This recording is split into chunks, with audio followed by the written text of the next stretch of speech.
주식 투자를 고려하고 계신 분이라면 시청해 주셨으면 하는 내용입니다. 24억을 손해본 거나 다름이 없어요. 한 번씩 들어보셨을 거예요. 코리아 디스카운트. 그래서 법무부에서 행동 지침을 만들어서 배포한 겁니다. 안녕하세요. 법아저씨 손우창 변호사입니다. 오늘은 기업의 이사, 경영진, 그리고 주식을 가진 투자자라면 꼭 알아야 할 아주 중요한 얘기를 들고 왔습니다.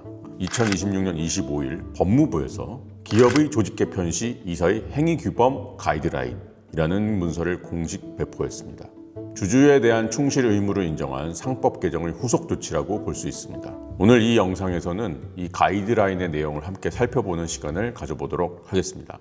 먼저 이 법무부에서 이 문서를 배포하게 된 배경부터 좀 살펴볼까요? 한국의 대기업에는 지배주주라는 분들이 계시고 그 지배주주의 뜻에 따라 이사회가 중요한 결정을 내리는 경우가 많습니다. 그런데 경우에 따라서는 일반 개인 투자자들에게는 불리하게 작용하는 경우가 있어요. 그 대표적인 사례가 불공정한 합병 비율로 계열사 간 합병을 진행하는 거죠. 합병 비율이라는 게 뭐냐 그러면 두 회사가 합병을 진행할 때 한 회사의 주주가 합병 이후 존속하는 새 회사의 주식을 몇 주나 받을 수 있느냐, 이게 바로 합병 비율입니다. 한번 예를 들어 볼게요. A 회사랑 B 회사랑 합병을 한다고 가정해 봅시다. A 회사 주식 한 주의 실제 가치는 10,000원, 그리고 B 회사 주식 한 주의 가치도 10,000원이라면 공정한 합병 비율은 1대1이어야 할 것입니다.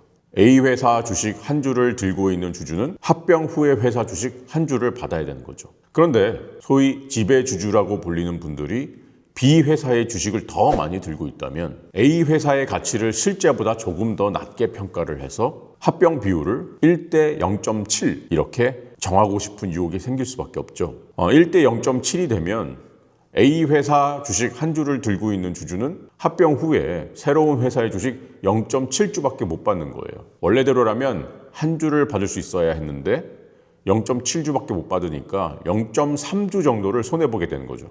그 B 회사의 주식을 많이 들고 있는 지배주주의 이익으로 되는 거겠죠. 이렇기 때문에 합병 비율이 공정하지 못할 경우에는 소액 주주들이 피해를 보는 경우가 생기는 겁니다. 그런데 지금까지는 합병 비율이 조금 불공정하더라도 이거를 법적으로 문제를 삼기가 쉽지 않았어요. 왜냐하면 회사 자체의 자산이 줄어드는 게 아니라 주주 개인의 자산이 어떻게 보면은 손실이 발생하는 것이기 때문이죠. 이게 바로 최근에 상법 개정을 통해 이사에게 주주에 대한 충실 의무도 부담하게 한 핵심적인 이유입니다. 또 다른 대표적 사례로는 핵심 사업 분야를 물적 분할 방식으로 분리해서 새로운 자회사를 설립한 후 그 자회사를 다시 상장하는 중복 상장의 사례입니다. 예를 들어서 전기 전자제품을 생산하는 회사가 있다고 칩시다. 이 회사는 반도체 사업 그리고 가전 사업 이 두 가지 업종을 주로 영위하고 있고 회사의 전체 가치는 1조 원이라고 가정합시다. 근데 그 중에 반도체 사업이 차지하는 가치가 한 8천억이 되고 가전 사업이 차지하는 가치가 한 2천억이 된다고 가정합시다. 그리고 저는 이 주식회사의 주식을 1% 가지고 있습니다. 그러면은 제 주식 가치는 100억이죠. 그런데 어느 날 이 회사가 이런 발표를 합니다. 물적 분할 방식으로 반도체 사업부를 따로 떼어내서 자회사를 설립하겠습니다. 그 다음에 이 회사를 상장시켜서 사업에 필요한 자금을 조달하겠습니다. 이제 물적 분할 후에는 분할된 사업부, 그러니까 새로 설립된 자회사의 주식 100%를 모회사가 가지게 됩니다. 원래 그 모회사의 주주들은 분할된 자회사에 대해서는 지분을 직접적으로 갖지 못한다는 뜻이에요. 이렇게 물적 분할 방식으로 분리된 자회사가 새로 상장이 될 경우 새로운 투자자들이 그 자회사의 주식을 취득하면서 투자를 할 거 아닙니까? 외부 투자자들이 자회사의 주식 30%를 취득한다고 생각해 봅시다.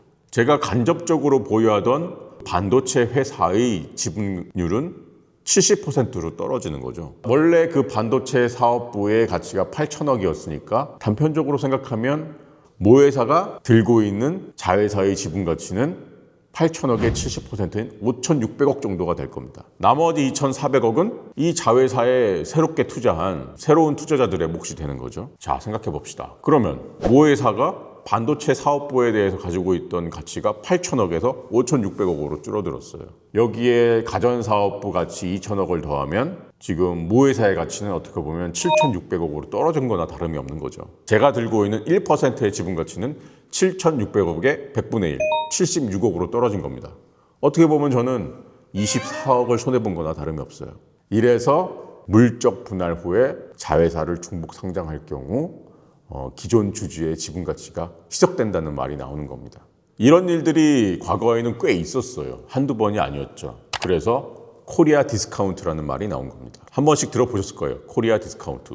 이런 문제를 해결하기 위해서 이제 2025년 7월 22일 상법이 개정되었고, 그 상법 규정을 다시 한번 같이 살펴보면 상법 제382조의 3, 제1항 이사는 법령과 정관의 규정에 따라 회사 및 주주를 위하여 그 직무를 충실하게 수행해야 한다. 제2항 이사는 그 직무를 수행함에 있어 총 주주의 이익을 보호하여야 하고 전체 주주의 이익을 공평하게 대우하여야 한다. 원래는 회사를 위하여였는데 이제는 회사 및 주주를 위하여 이렇게 변경되었습니다. 그런데 상법에서는 이렇게 및 주주라는 세 글자가 들어간 이후에 이사들이 그러면 어떻게 행동해야 되느냐에 대해서는 구체적으로 규정하지 않았어요. 그래서 법무부에서 실무를 돕기 위해서 일종의 그 행동 강령, 행동 지침을 만들어서 배포한 겁니다. 그 행동 지침이 바로 기업구조 개편 시 이사의 행동규범 가이드라인. 그러면 이 가이드라인의 내용을 좀 압축적으로 좀 말씀을 드려볼까요? 첫 번째는 경영 판단의 원칙입니다.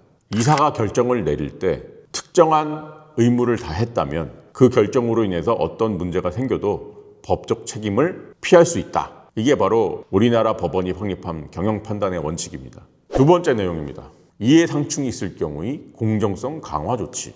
경영진의 판단으로 회사가 돈을 더 벌어들일 수 있다면 막을 수만은 없겠죠. 회사가 돈을 많이 벌면 결국은 주주들에게도 이익이니까요. 그래서 이해상충이 있는 경우에는 공정성을 강화해보자. 이 가이드라인에서는 두 가지의 거래 유형에 대해서 핵심적으로 다루고 있어요. 첫 번째가 계열사 간 합병이죠. 앞에서 말씀드린 불공정한 합병 비율이 문제되는 가장 전형적인 거래가 바로 계열회사 간 합병입니다. 이 가이드라인은 이런 상황에서 각 계열회사가 독립적인 특별위원회를 구성하고 이 합병 가액도 독립적인 외부 전문가를 활용해서 산정하고 검증하도록 권유하고 있습니다. 둘째는 폐쇄 기업화 거래입니다. 쉽게 말하면 자진상폐를 말합니다. 자진상장 폐지. 이때 주로 채택되는 방식이 공개 매수입니다. 공개 매수를 통해서 주식을 사가지고 비상장 회사로 만드는 거죠. 이 가이드라인은 대상 회사의 이사들에게 이 공개 매수의 거래 구조가 일반 주주의 이익 보호 차원에서 적정하게 설정되었는지에 대한 의견과 근거, 그 거래의 공정성에 대한 의견과 근거, 주주 이익 침해를 최소화하는 대안적 거래 구조에 대한 검토, 이런 것들을 제공할 것을 권유하고 있습니다. 그렇다면 이 법무부의 가이드라인에 대해서 변호사들은 어떻게 보고 있느냐? 긍정적으로 평가하는 쪽에서는 법적 불확실성을 확실히 줄였다. 개정상법은 이사가 주주 전체의 이익을 보호해야 한다는 추상적인 원칙만 제시했을 뿐 구체적인 핵심 규범은 제시하지 않았잖아요. 많은 변호사님들이 이 가이드라인을 보고 이 가이드라인에서 권유하는 정도의 절차를 밟아놓는다면 그 이사를 상대로 한 소송이 제기된다고 하더라도 그 절차를 지키는 이사는 유리한 위치에 있을 수 있다. 일종의 안전지대를 만들어준 거다. 이렇게 평가하고 있습니다.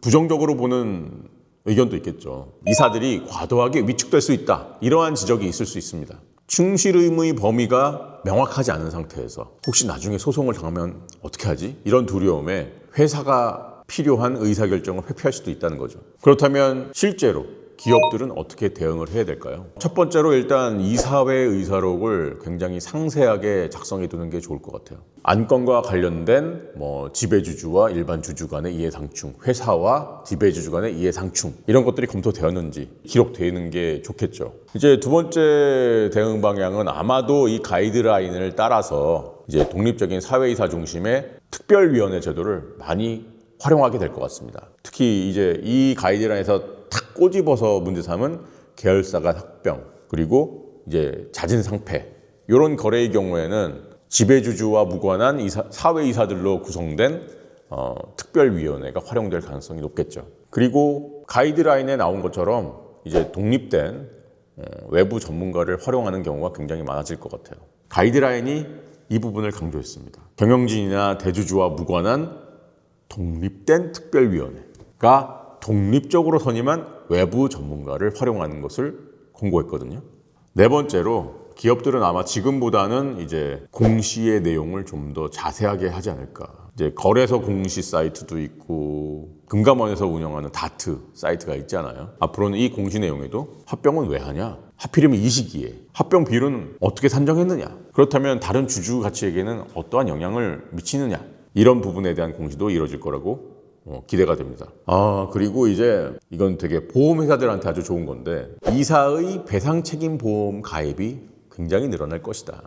이사들이 지금까지보다는 굉장히 넓고 큰 법적 리스크를 부담하게 됐잖아요. 그렇다면 회사에서 이사 및 임원의 배상책임보험을 가입해줘야 이 사람들이 소신 있게 결정을 내려서 회사를 운영할 거 아니에요. 그러니까 이 보험 가입이 조금 늘어나겠죠. 조금이 아니라 많이 늘어날 것 같아요, 제 생각에는. 그래서 다 좋고 주주들에게 좋아지는 건 뭔데? 첫째, 내가 주식을 가진 회사가 합병을 추진할 때 그 합병 조건이 주주를 위해서도 공정한 것인지 충분히 검토되었나를 따질 수 있는 법적 근거가 생긴 거고요. 둘째, 자진 상패 과정에서 지배주주가 제시하는 공개 매수 가격, 이 가격이 적정한지에 대해서 이사들이 의견을 표명해야 하니까 소수 주주들에게 일방적으로 불리한 가격이 강제되기는 쉽지 않게 되었죠. 셋째, 기업들이 주주들에게 더 많은 정보를 제공하는 문화가 조성되면서 투자 판단에 필요한 정보 접근성이 개선될 수 있는 환경이 마련되었습니다. 이번에 법무부에서 발표한 가이드라인은 한국의 기업 지배 구조가 글로벌 스탠다드를 향해 나아가는 첫걸음이라고 볼 수 있다고 생각합니다. 자, 오늘 말씀드린 내용이 어떻게 보면 좀 어려울 수도 있고 한 번 들어서는 이해하기 쉽지 않겠지만 주식 투자를 고려하고 계신 분이라면 꼭 한번 시청해 주셨으면 하는 내용입니다. 저는 또 다음에 유익한 정보를 들고 여러분을 찾아뵙도록 하겠습니다. 감사합니다. 안녕.